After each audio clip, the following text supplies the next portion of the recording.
peserta keempat, Mas Ali Ma'ruf. Silahkan bersiap-siap. Sudah siap? Pak mentornya juga sudah siap? Insya Allah sudah. Oke, baik. Eh, Mari kita awali presentasi yang keempat dengan membaca basmalah bersama-sama. Bismillahirrahmanirrahim. Bismillahirrahmanirrahim. Eh, Bismillahirrahmanirrahim. Silahkan Mas Ali Ma'ruf Oke. untuk presentasi. Izin Ibu untuk share screen. Oke.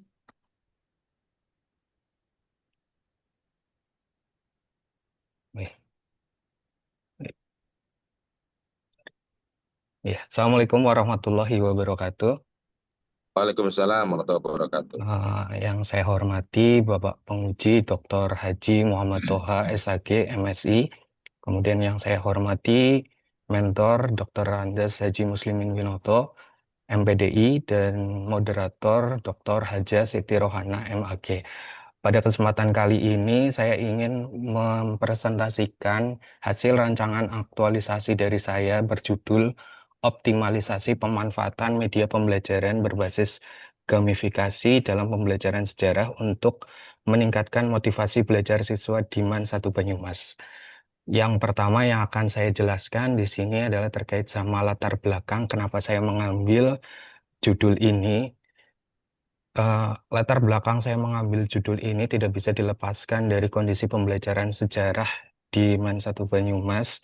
Sebenarnya secara umum memang yang masih menjadi permasalahan untuk pembelajaran sejarah itu adalah sejarah masih dianggap sebagai suatu mata pelajaran yang dianggap hanya sebagai hafalan dan juga cenderung dari beberapa guru atau pengajar juga masih menggunakan metode yang mungkin satu arah, yaitu ceramah, sehingga untuk siswa sendiri kurang tertarik terhadap terhadap metode pembelajaran tersebut.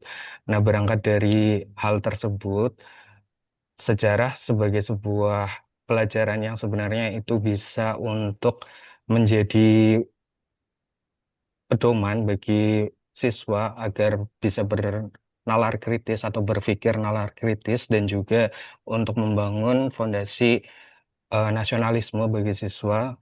Dari saya menawarkan untuk mengoptimalkan media pembelajaran berbasis gamifikasi. Adapun gamifikasi di sini yang dimaksud adalah pendekatan pembelajaran yang menggunakan pembelajaran berbasis games. Nanti untuk gamesnya sendiri itu bisa melalui quizzes.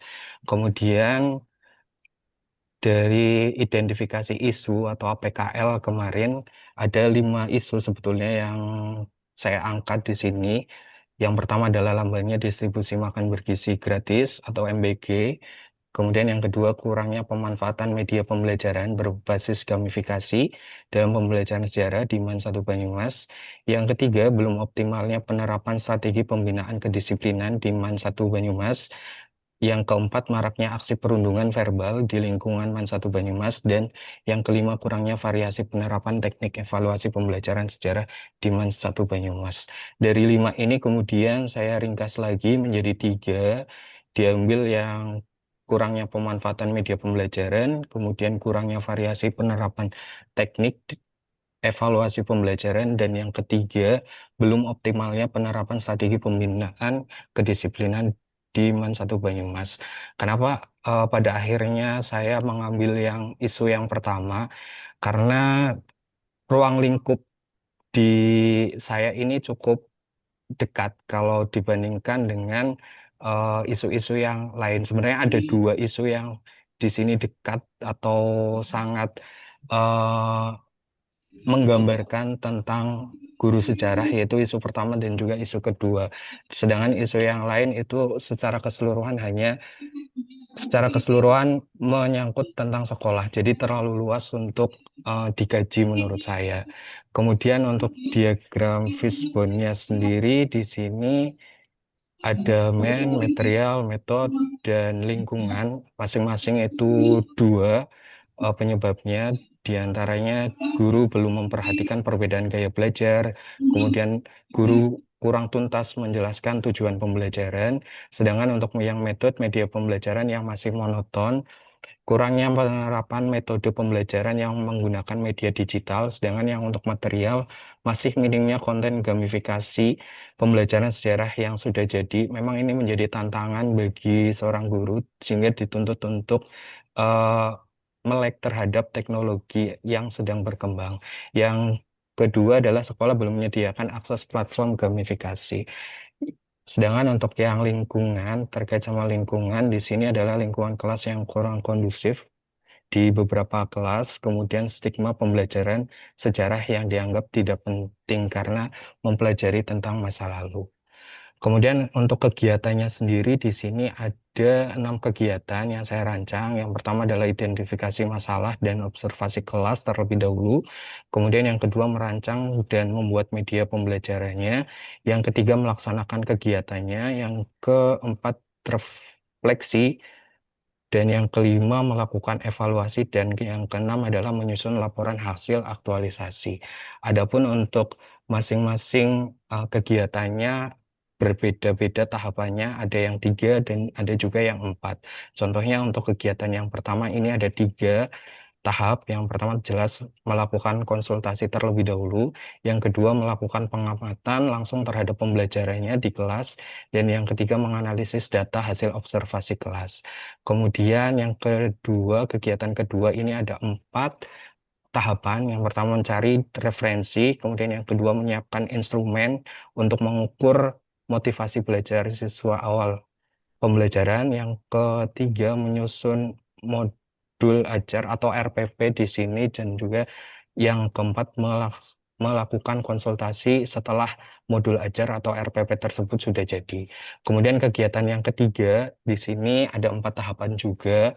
Yang pertama adalah mempersiapkan sarana dan juga prasarana pendukung seperti proyektor dan lain sebagainya. Kemudian yang kedua melaksanakan kegiatan belajar menggunakan modul atau RPP yang sudah dirancang. Yang ketiga, membimbing dan memfasilitasi siswa secara aktif selama proses pembelajaran berlangsung. Jangan untuk yang keempat, melakukan konsultasi setelah pembelajaran tersebut dilaksanakan. Untuk kegiatan keempat sendiri ada 3, yaitu menyusun dan membagikan lembar refleksi. Yang kedua, mengumpulkan dan merekapitulasi umpan balik dari siswa.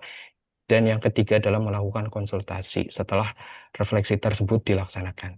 Sedangkan untuk yang kegiatan kelima adalah menganalisis data hasil refleksi siswa, kemudian membandingkan tingkat motivasi siswa sebelum dan juga sesudah intervensi atau sebelum dan juga sesudah pembelajaran. Dan yang ketiga adalah melakukan konsultasi dengan mentor hasil evaluasi aktualisasi tersebut. Sedangkan untuk kegiatan keenam ini adalah menyusun laporan hasil aktualisasi, di mana kegiatannya ada 3, pengumpulan data dan juga penulisan draft laporan, revisi dan konsultasi akhir dengan mentor, dan yang ketiga adalah penyusunan hasil aktualisasi. Memang untuk jadwal kegiatannya sendiri, di sini ada 6 kegiatan, sehingga saya bagi menjadi beberapa minggu nih. Yang pertama, kegiatan yang pertama adalah identifikasi masalah, ini dari tanggal 19 sampai 22. Kegiatan kedua di minggu depan yaitu tanggal 25 sampai 29. Sedangkan untuk kegiatan 3 ini memakan waktu cukup lama karena khawatirnya nanti untuk satu pertemuan ini belum jadi. Sehingga saya ambil kurang lebih 2 kali pertemuan. Sedangkan untuk kegiatan 4 ini saya ambil 3 hari. Sebenarnya fleksibel antara kegiatan keempat dan juga kegiatan kelima karena berkesinambungan, dan selebihnya adalah untuk kegiatan keenam. Pasti nanti juga ada kendala dan juga antisipasinya. Untuk kendala-kendalanya, yang pertama mungkin kesulitan untuk menentukan masalah yang spesifik dan terukur, maka dilakukan survei atau angket awal. Kemudian yang kedua merancang dan membuat media, kendalanya adalah keterbatasan keterampilan teknis. Untuk antisipasinya adalah mempelajari tutorial yang sudah ada atau sudah banyak di YouTube. Kemudian yang ketiga adalah melaksanakan kegiatan pembelajaran, kendalanya suasana kelas pasti akan menjadi riuh kalau dan tidak kondusif. Untuk antisipasinya adalah menetapkan aturan permainannya. Dan untuk refleksi siswa kendalanya adalah instrumen refleksi sulit dipahami. Sehingga untuk antisipasinya menggunakan pertanyaan yang lebih mudah kepada siswa. Untuk yang kelima, melakukan evaluasi kegiatan, kesulitan dalam mengolah, menganalisis data hasil evaluasi, antisipasinya adalah menggunakan metode yang sederhana. Dengan menyusun laporan, kesulitannya adalah dalam menyusun laporan secara sistematis sesuai dengan format yang ditentukan. Sehingga untuk antisipasinya adalah melakukan penyusunan laporan ini secara bertahap. Mungkin itu yang bisa saya sampaikan untuk rancangan aktualisasi dari saya. Kurang lebihnya saya mohon maaf. Wassalamualaikum warahmatullahi wabarakatuh. Waalaikumsalam warahmatullahi wabarakatuh. Untuk selanjutnya, Waalaikumsalam warahmatullahi wabarakatuh. kami mohonkan kritik dan saran dari Bapak penguji, beliau Bapak Haji Muhammad Toha, kami persilahkan. Baik, terima kasih Bu Nyai Dr. Haja Siti Rohana. Eh, Saudara Ali Ma'ruf bersyukur dibimbing oleh beliau mendapatkan coach beliau. Saya berkali-kali menyampaikan judul itu yang paling ideal melakukan apa, caranya bagaimana, untuk siapa, di mana. Nah, sekarang saya tanya, Saudara Ali Ma'ruf, apa suara saya sampai di tempat saudara sekalian? Sampai ya? Sampai, Pak. Sampai. Baik. Ini yang kena karya saudara ini seluruh siswa di MAN itu atau siswa tertentu? Siswa tertentu, Pak. Nah, kelas berapa? Di sini saya ambil kelas 10, Pak. Nah, nanti kalau nggak tak tanya dulu, besok terus tak tanya tanggap semua, kemudian saya nggak bisa menunjukkan, saya nggak lulus. Maka untung pagi ini ketemu, Nggih. sehingga judul ditata dulu, setelah judul itu nanti turun ke rumusan masalah, kemudian ke duri ikat macam-macam itu, nanti menjawabnya sampean di seminar hasil. Jadi Nggih, gini, Pak. kalau judulnya ditata gini gimana? Optimalisasi pemanfaatan media pembelajaran, eh, kemudian berbasis Jadi, gramifikasi dalam klarifikasi. pembelajaran sejarah untuk peningkatan motivasi. Jadi judulnya itu kalau lebih cakep lagi, lebih cakep, sehingga lebih keren, sama itu begini judulnya, peningkatan motivasi belajar sejarah melalui optimalisasi pemanfaatan media pembelajaran berbasis gamifikasi bagi siswa kelas berapa? Kelas 10, Pak. Kelas 10 di Madrasah Aliyah Negeri 1 Banyumas. Nah, kira-kira lebih keren mana? Judul yang saya tawarkan apa judul sampean? Nggih, Pak. Yang Bapak sampaikan. Nah, lebih keren kan? Nggih. Nah, jadi orang membaca judulnya, wis ngerti karepe wisane. Nggih, Sampai Pak. melakukan apa? Peningkatan, Pak. Gitu. Peningkatan apa? Pelajaran sejarah, Pak. Caranya gimana? Cara yaitu, Pak, berbasis gamifikasi itu. Untuk siapa? Untuk peserta didik atau siswa kelas 10. Di mana? Di Madrasah Aliyah Negeri 1 Banyumas. Nah, kan lebih cantik gitu kan? Nggih, Pak. Nah, lebih runtut berpikirnya. Terus selama sebulan saudara kembali di madrasah, ketemu saya lagi. Namanya presentasi seminar hasil. Saudara menunjukkan apa kepada saya? Jelaskan. Nggih. Untuk hasilnya sendiri di sini ada 3 nih, Pak. Yang pertama adalah media pembelajarannya, nanti dalam bentuk kuisis. Kemudian yang kedua adalah modul ajar atau RPP. Yang ketiga adalah instrumen evaluasi motivasi belajarnya, Pak.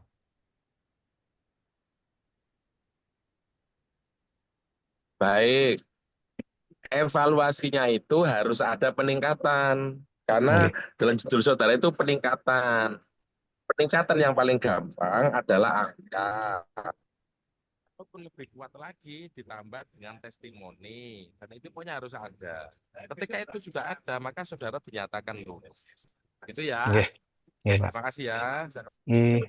Dan Bu Coach, terima kasih. Ih, Nggih, terima kasih Bapak Yai Haji Dr. Muhammad Toha atas masukannya untuk perbaikan ya Mas Ali Ma'ruf. Untuk Nggih, Ibu. selanjutnya kami mohon dukungan dan penguatan dari Bapak Mentor kepada Bapak Dr. Andes Muslimin Winoto MPD kami persilakan. Terima kasih. Assalamualaikum warahmatullahi wabarakatuh. Waalaikumsalam Assalamualaikum warahmatullahi wabarakatuh. warahmatullahi wabarakatuh. Yang saya hormati moderator Ibu Nggih, Dr. Haja Siti Rohana MAG. nggih, Yang saya hormati penguji Bapak Kiai Haji Dr. Muhammad Toha SAG MSI dan Saudara Ali Ma'ruf ya yang saya banggakan untuk karya dari Ali Makhluk, saya memberikan penguatan, mengapresiasi ada upaya peningkatan pembelajaran ya, dengan inovasi pembelajaran digital, yaitu berbasis gamifikasi ya, dalam pembelajaran sejarah. Ini Bapak Ali Ma'ruf mengajar di kelas 10 sehingga nanti yang bisa diamati dan kebermanfaatannya pembelajaran berbasis gamifikasi di kelas 10.